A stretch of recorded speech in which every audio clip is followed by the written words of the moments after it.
সন্ধেবেলা বসে পড়েছি অল্প একটু মুড়ি নিয়ে, কেন কি পেটে লাগছিল খুবই দুপুরের পর থেকে। কাকিমা খানিকটা নারকোলকে কুড়ে ভালো করে সেটা রেডি করে নিয়েছে, আর মা এদিকে করছে মাটন। আমার হাতে ওআরএস, কিন্তু মাটন দেখলে কি আর মনটা শান্ত থাকে? মাটন তো খেতেই হবে বন্ধুরা।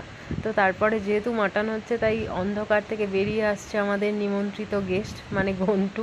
ওকে ছাড়া তো মাটন হোক, চিকেন হোক বা ভালো মন্দ যাই হোক, সেটা অসম্পূর্ণ। তার ওকে দুপুরে বলেছিলাম, তাই ও দুপুরে খানিক কান্নাকাটিও করেছে, সেই জন্য আনতে গিয়েছিলাম। আর তোমরা শুনে না ওর বলা একটা কবিতা, বেশ ভালো বলেছে কিন্তু।